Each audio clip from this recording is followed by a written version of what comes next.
Pemirsa, seorang penjamret dikepung warga setelah terjatuh dari motornya di kawasan wisata Pantai Padang, Kota Padang. Beruntung petugas TNI di lokasi amankan pelaku dari amukan warga.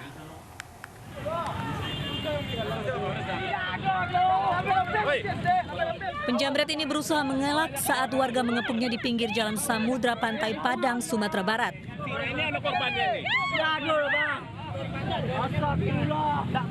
Namun tersangka tak dapat berkelit setelah korbannya yang merupakan seorang emak-emak memastikan bahwa tersangka berupaya menarik gelang emas miliknya dari atas sepeda motor. Tersangka kemudian diamankan anggota TNI di lokasi agar tidak jadi sasaran amuk warga. Menurut keterangan korban, tersangka yang berjumlah 2 orang dan mengendarai motor ini menjamret gelang emas milik korban yang sedang berkendara bersama anaknya. Setelah terlibat kejar-kejaran dengan korban, salah satu tersangka terjatuh di kawasan Pantai Padang, sementara rekannya kabur. Tadi dari arah belakang ada orang pakai motor melambat, dia mau dekatin motornya dekat Uci. Terus tiba-tiba kata mama, gelang mama udah diambil Ci, kata mama kan abis dia ngambil gelang tuh, dicopotnya gini, kerasa sama tangan Uci yang di sini. Ada berapa emas gitu? 12 emas. 12 emas. Tersangka kemudian langsung dibawa ke Mapolresta Padang untuk diperiksa. Dari Padang, Sumatera Barat, Budi Sunandar, iNews melaporkan. Gabriela Larasati penuhi panggilan polisi atas kasus video asusila yang menghebohkan masyarakat. Selama proses pemeriksaan, Gabriela berkomitmen akan bersikap kooperatif.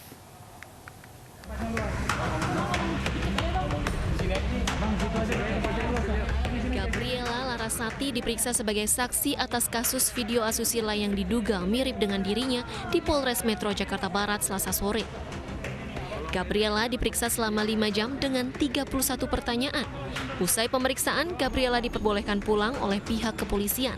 Namun dirinya enggan berkomentar atas pemeriksaan ataupun kasus yang menimpa dirinya. Dan kita percaya pada penyidik itu kerja profesional. Nanti kita nggak akan banyak bicara di sini karena masih ada kepentingan dari klien kami, kegiatan lagi yang lain dan sudah cukup lelah. Jadi misi kami mau jalan dulu. Statusnya sebagai saksi dikarenakan ini masih proses penyelidikan, ya. Cuma nantinya kita akan mengambil keterangan dari keterangan pihak-pihak lain sehingga nantinya untuk terkait dengan proses berikutnya nanti akan kita pertimbangkan dari keterangan saksi-saksi lainnya juga. Gabriela berjanji akan bersikap kooperatif selama proses pemeriksaan. Selain itu, pihak penyidik akan memanggil beberapa saksi lainnya dalam waktu dekat. Dari Jakarta, Sofyan Firdaus, iNews melaporkan. Sebelum dihebohkan dengan video mesum mirip artis Gabriela Larasati, publik terlebih dahulu geger dengan kasus video asusila penyanyi Gisela. Gisel dan Michael Yukinobu De Vretes ditetapkan sebagai tersangka dan harus menjalani wajib lapor.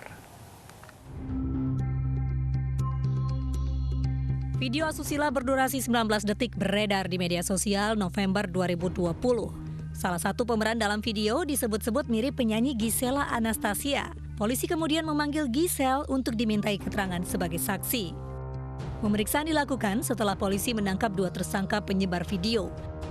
Polisi menyebut motif kedua tersangka untuk menaikkan jumlah pengikut di akun media sosial mereka. Para tersangka dijerat pelanggaran Undang-Undang Informasi dan Transaksi Elektronik. Setelah sempat membantah, Gisel pun akhirnya buka suara dan mengakui jika video yang beredar luas di masyarakat merupakan dirinya. Video direkam di salah satu kamar hotel di Medan 2017 lalu. Polisi kemudian menetapkan Gisel dan Michael Yukinobu De Vretes sebagai tersangka dalam kasus video asusila. Gisel dan Nobu diwajibkan lapor setiap Senin dan Kamis. Namun, Gisel mengaku khawatir ditahan karena berkas perkara kasus yang menjeratnya sudah dilimpahkan Polda Metro Jaya ke Kejaksaan. Pasti ada dong. Cuman ya, kan kekhawatirannya nggak menghalangi kita untuk tetap beraktivitas. Kan kekhawatirannya kita serahin ke tempat yang tepat, kita berdoa dan segala macam. Percaya aja jalan yang terbaik, berbuat yang terbaik, mulai dari sekarang sampai ke depan. Aktivitasnya tetap harus berjalan. Justru kalau jadi terlalu khawatir, terus jadi sibuk dalam kesedihan dan segala macam, bisa miss out sama mungkin mimpi yang berkat-berkat yang harus disyukuri setiap harinya jadi terlewat. Sebelumnya Polda Metro Jaya memutuskan tidak menahan Giselle dengan alasan kemanusiaan karena memiliki anak di bawah umur. Tim Liputan iNews melaporkan. Subdit 3 Sumber Daya Lingkungan Polda Metro Jaya menggerebek klinik kecantikan ilegal di Ciracas, Jakarta Timur yang tidak memiliki izin praktek. Dari hasil penggerebekan, polisi mengamankan sejumlah barang bukti berupa alat suntik dan serum.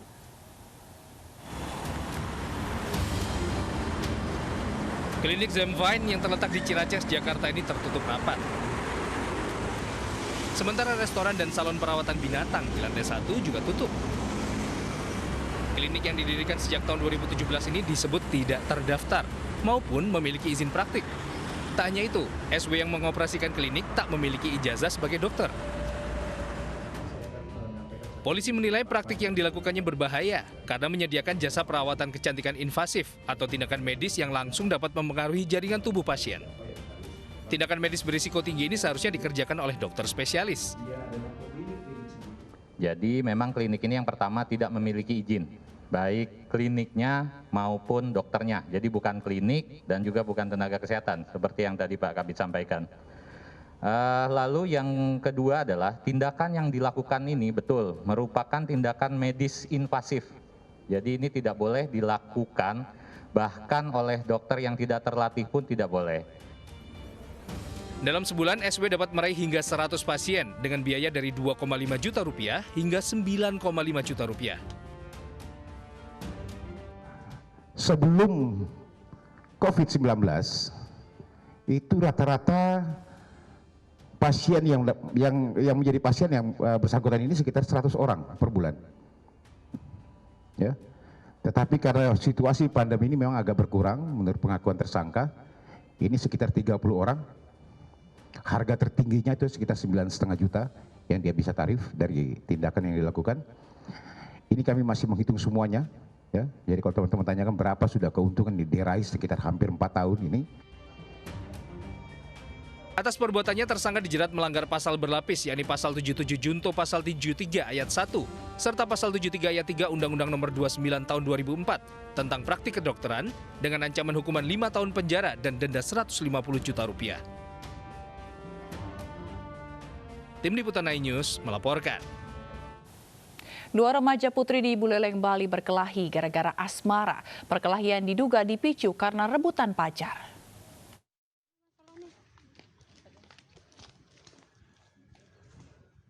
Video perkelahian 2 remaja putri ini viral di media sosial. Kedua remaja serta beberapa temannya sebelumnya berjanji bertemu di Taman Bung Karno, Sukasada, Buleleng. Namun keduanya tidak dapat menyelesaikan masalah hingga akhirnya berduel. Diduga kedua remaja putri berusia belasan tahun tersebut berkelahi karena rebutan pacar. Anak-anak yang belum dewasa diduga melakukan perkelahian di taman kota yang ada di daerah Sukusade. Itu benar, awalnya sih mereka janjian untuk bertemu di taman kota dimaksud. Kemudian permasalahannya adalah rebutan masalah pacar aja, ribut masalah pacar. Polisi telah memanggil remaja putri yang terlibat dalam perkelahian. Hingga kini kasusnya masih didalami oleh kepolisian Polsek Sukasada, Bali. Dari Buleleng, Bali, Pande Wismaya, iNews melaporkan. Perkelahian remaja gara-gara rebutan pacar bahkan membawa korban jiwa. Seorang pelajar di Bukit Tinggi, Sumatera Barat dibunuh temannya karena masalah asmara.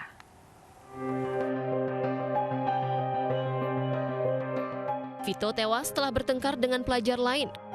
Korban diduga tidak terima mantan pacarnya Vina, 16 tahun pelajar kelas 10 MAN 1 Bukit Tinggi ini berpacaran dengan pelaku berinisial NR. Kasus pembunuhan pelajar ini bermula dari pertengkaran pelaku dan korban di aplikasi percakapan. Dalam keadaan emosi, keduanya lalu bertemu di depan rumah dinas Wali Kota Bukit Tinggi. Saat korban turun dari motor, pelaku langsung memukul korban dengan helm hingga jatuh tersungkur di atas aspal. Tidak puas melihat korban terjatuh, pelaku menginjak-injak korban hingga tak sadarkan diri. Hingga kemudian pelaku dan warga melarikan korban ke rumah sakit Yarsi. Namun naas, korban menghembuskan nafas terakhirnya setelah 6 jam dirawat di rumah sakit. Korban tiba di TKP, turun dari motor dan korban langsung dipukul pakai helm, kemudian terjatuh di aspal langsung diinjak-injak oleh HBH. Polisi telah menangkap pelaku NR saat masih di rumah sakit menunggu korban yang mengalami kritis. Pelaku ditahan di Mapolres Bukit Tinggi dengan barang bukti helm dan dijerat dengan Undang-Undang Perlindungan Anak serta Undang-Undang Sistem Peradilan Anak. Polisi meringkus warga negara Rusia yang merupakan buronan Interpol bernama Andrew Ayer alias Andrei Kovalenka. Andrew Ayer melarikan diri dari kantor imigrasi Ngurah Rai Bali 2 minggu lalu.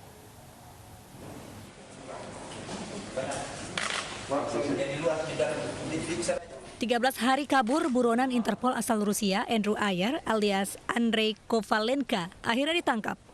Saat diamankan, buronan kasus narkoba ini tidak melawan. Andrew ditangkap bersama kekasihnya Ekaterina Trubkina. Kekasih Andrew turut diamankan lantaran diduga terlibat dalam pelarian. Kedua DPO warga negara Rusia ini ditemukan di salah satu villa di kawasan Jalan Umalas, Kuta Utara, Bali. Keduanya kemudian langsung dibawa ke kantor imigrasi kelas 1 khusus TPI Ngurah Rai Bali. Didapat informasi kedua DPO warga negara Rusia tersebut sudah pindah lokasi, pindah villa di daerah kawasan Jalan Umalas.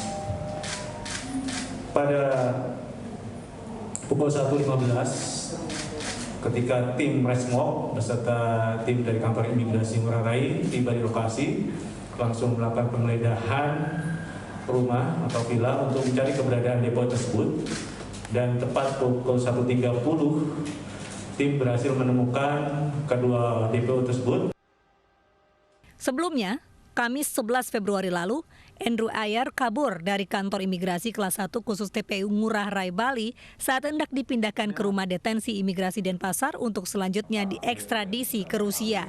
Andrew kabur dengan bantuan kekasihnya Ekaterina Trubkina yang berpura-pura membesuknya. Andrew Ayer alias Andrei Kovalenka selama ini masuk dalam daftar buronan Interpol karena diduga menjadi bandar narkoba di negara asalnya.